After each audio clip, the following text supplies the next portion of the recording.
كالشبق العابث تتشكع بين أروقة الرحيل، كالباشق الجريح تسافر دون أرصفة للسلام، تغتال حبال الوصل وتقصف رعدا بالذكريات.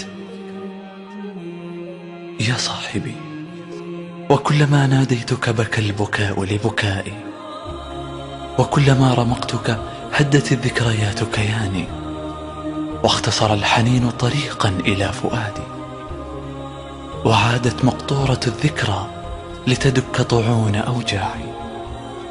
قل لي يا صاحبي، ماذا لو سال الدمع على الوجنات؟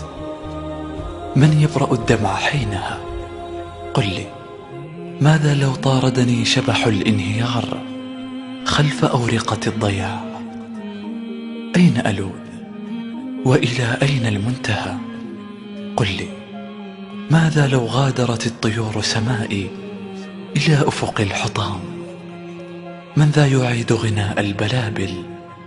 كيف أرسم طريقا سرمدي العطاء دون يد تساند يدي إذا ما تعثرت بعثرة الفناء؟ قل لي، من ذا يرسمني على تفاصيل ملامحه لأرى الحقيقة بعد زوال السراب؟ من ذا يعيدني إلى التعقل بعد الجنون؟ بالله عليك، اسمع حديثي يا رفيقي، فهو يحمل نبرة واحدة معزوفة ذكرى بأوتار ملكتها لك. ولا تسلني إن كنت أشتاقك وأشتاق وصالك، بل انظر بين خطوط أكفك، ستجدني سجين أنازع الموت وينازعني. تنفس بعمق، ستجدني ذرة تصارع أخواتها لتدخل جوفك. أغمض عينيك فلن يغيب طيفي عن خيالك، وابتسم لقطرة المطر إن سالت وداعبت جبينك ووجنتاك. سلم عليها وامسحها برفق كما كنت تربت على كتفي حين ألوذ منه راعي العالم إليك. المس الهواء، ستشعر بوجودي حتما، فأنا جزء من كيانك، أنا بعضك، أنا كلك يا رفيقي، أنا أنت يا صفحة البياض.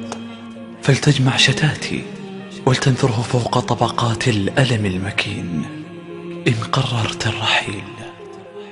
أشعل مصابيح الليل وسط ساعات النهار، فما عاد النهار نهارا في العيون. دثرني بدثار الذكرى، فالبرد سيخرق أنفاس الدفء حينها، ويفت ضلوع الحنين ليحتسي من ترياق الماضي وعلى حرارة أنفاسي ومشاعري. ارحل إن أردت، ولكن ليكن الرحيل إلى مواطن اللقاء لا إلى الهجران والضياع. ولتكن لي وطن، فأنا يتيم بلا أوطان، شريد أقطر وجعا كهتان، جرح أنا بملامح إنسان. فكن لي كما تكون لنا الأوطان. بقلم الأستاذة طفلة المجدل، أحلام طفلة.